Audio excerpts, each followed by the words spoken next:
This city did not deserve this terrible assault on its citizens, on its peace of mind. Tonight on Connecticut's news station, the search is on in Maine. A suspect who shot and killed 18 people is still on the run. We have the latest, plus where that investigation stands. That Maine mass shooting hitting close to home here in Connecticut as it reignites the gun control debate. We're hearing from both sides of the aisle. And a landscaper harassed on the job shares his story with us, the message he's sending as a community rallies behind him. And we're hearing exclusive reaction from a man who woke up to find swastikas on his truck window. Why he thinks the crime may be politically motivated. Breaking news now on Fox 61, Connecticut's news station. And we are following breaking news tonight out of Maine, where the suspect in a shooting that killed more than a dozen people is still at large. Good evening and thanks for joining us for the Fox 61 News at 6. I'm Brent Harden. And I'm Sarah Sanchez. Police are urging everyone in Lewiston, Maine to shelter in place as they continue searching for that suspect. We have live team coverage tonight. Fox 61's Brooke Griffin is up in Maine right now. But first, let's check in with Samaya Hernandez, who's in our breaking news center now with what we know so far. Samaya. Brent and Sarah spending time with friends and loved ones, socializing after a day of work. That is what the governor says members of the Lewiston community were up to yesterday evening at a bowling alley and at a restaurant when 18 people were shot to death. A dark day in a small town. Look, Lewiston is a special place. It's a close-knit community with a long history of hard work, of persistence, of faith. Lewiston and surrounding Lisbon and Bowdoin have been sheltering in place since Wednesday night. I'm profoundly saddened to stand before you today to report that 18 people lost their lives and 13 people injured. Reporters locked inside Lewiston City Hall for a late morning news conference Thursday, detailing a massive response at 2 crime scenes. 7 people shot and killed around 7 o'clock at Just-in-Time Bowling Alley. Minutes later, multiple 911 calls from Sheminji's Bar and Grill, where 8 people were shot and killed. At least 3 others rushed to area hospitals where they were pronounced dead and where 10 shooting victims are being treated. As you can imagine, this was a very fast-paced, fast-moving, very fluid scene. Very dangerous scene. Businesses, schools closed Thursday amid a multi-agency hunt for a lone shooting suspect identified as 40-year-old Robert Card. This is an all-hands-on-deck approach. We have a great deal of collaboration and resources that have been made available to us. Maine State Police leading an investigation that will be handed over to the Attorney General. Card facing a rising count of murder charges after each body is identified. Governor Janet Mills vowing to seek justice and comfort the very community where she started her own family. I wish I could take that pain off your hearts, off your shoulders, but I promise you this, we will all help you carry that grief. And authorities identified Robert Card based on a car that they found at a Lisbon boat launch. He is considered armed and dangerous. If you know anything about his whereabouts, you are urged to call Maine State Police at the tip line number that you see on your screen. I'm Samaya Hernandez in the Breaking News Center, Fox 61, Connecticut's news station. Thank you, Samaya. Our team coverage continues. Fox 61's Brooke Griffin is live outside Maine Medical Center in Portland, Maine. So, Brooke, what are you learning right now? Well, right now that manhunt is still underway for 40-year-old Robert Card. Last night, officers implementing a shelter-in-place order that's actually still in place today. They renewed it even this afternoon. That's for here in Lewiston. It's also for the surrounding communities of Auburn, Bowdoin, and everywhere in this area. The Lewiston residents are taking this very seriously, turning this area into a ghost town throughout the day as we drove around. Even the officers here are really covering these hospitals that we've seen as well. They're checking every single car and watching every single door, making sure that nobody that shouldn't be in gets in. The shelter-in-place order has been extended until further notice, beginning last night as people heard the news in horror and continuing now with that same sense of fear. This is a dark day for Maine.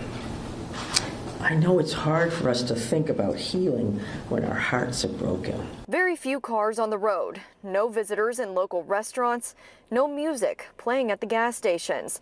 As the shelter-in-place order remains, everything is closed and everyone is quiet. We don't know his location, and I'll leave it at that. Local, state, and federal law enforcement are on the ground and in the air looking for suspect Robert Card, urging citizens not to interfere with the investigation. Although difficult, I do ask the public to continue to be mindful of their own personal safety and also that they be patient with the process as much as possible. One Lewiston resident says her family easily could have been victims too. We go in there frequently. Just went there for my daughter's 7th birthday. So, I mean, it is a frequent spot that we take children. Local law enforcement tells us this shelter-in-place order will remain, creating ghost towns in this area located just 45 minutes above Portland, until suspect Robert Card is caught. We believe this is someone that should not be approached. This is someone that should be, if you come into any contact with this individual or someone that you think looks like this individual, you were to call 911 and I'll provide some tips. And right now, you're not hearing any of the official names of those victims being released. That is because we've not yet gotten them from police. We are currently working on that here in Maine. We're talking to those families and those friends of those victims, trying to get those names for you.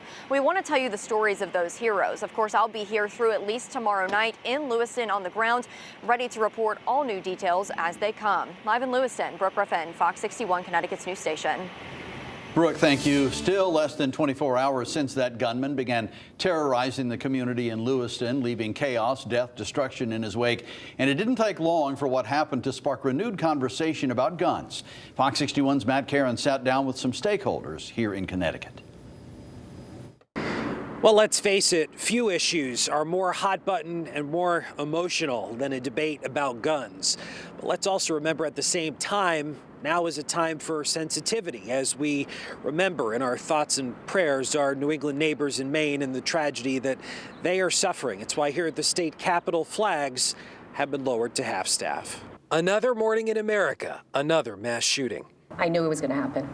And when we meet with members of Congress, we tell them it might not have happened yet, but it will. The latest tragedy in Maine marked the 565th mass shooting of the year, a sobering statistic that runs the risk of sterilizing the issue. Behind each act of violence, names, faces, families with empty chairs at dinner tables.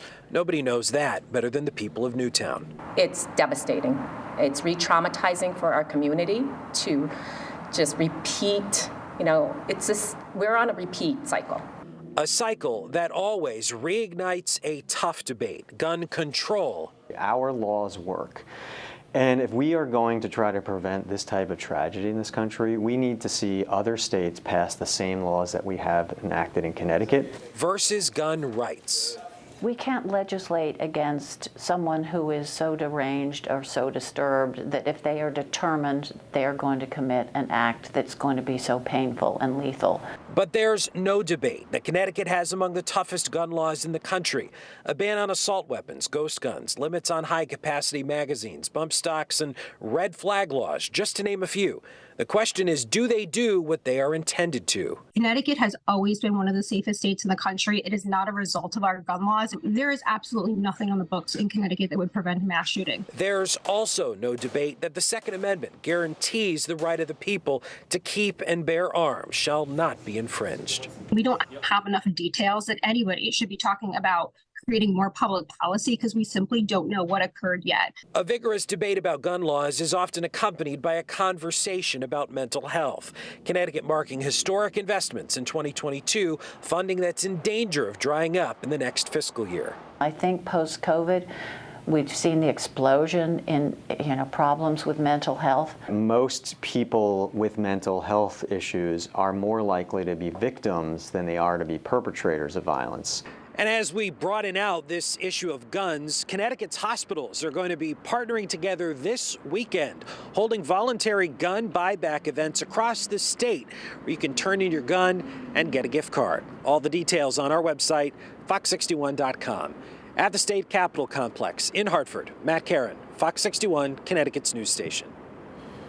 Matt, thank you. Fox 61 will, of course, keep you up to date on the latest coming out of Maine and the national reaction. You can scan the QR code here on your screen to get a link to download our news app. You can also find it on the Apple App Store or on Google Play.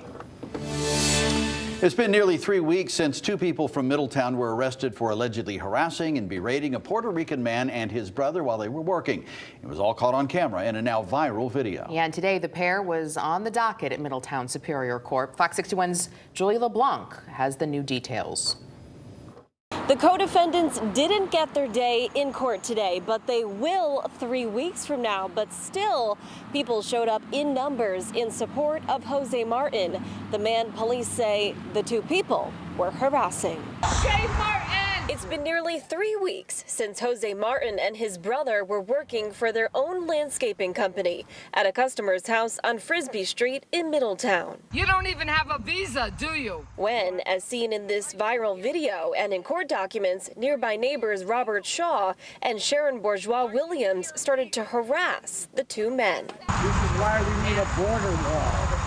Get these clowns out of here. Martin recording the whole thing, remaining silent until calling police. This is not right to treat people like this, you know?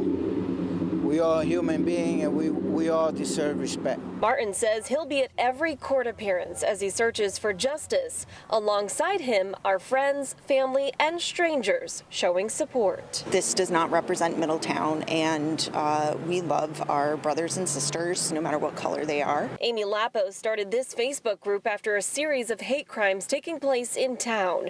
And when she saw Martin's story, she created these T-shirts and showed up. Chasing someone and demanding their papers because of the color of their skin, that's un-American.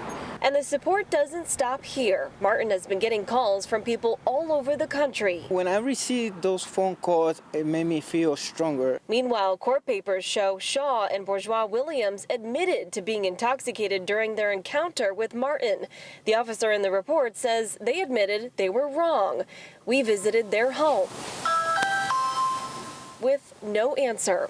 All as Martin regains his faith in humanity. No matter what happened, you got to bring your head up and say, I got to go to work tomorrow. Now, the co-defendants were both charged with disorderly conduct. They're expected to be here at court in Middletown on November 17th. On that day, Martin says he will be there alongside his supporters. We are in Middletown. Julia LeBlanc, Fox 61, Connecticut's news station.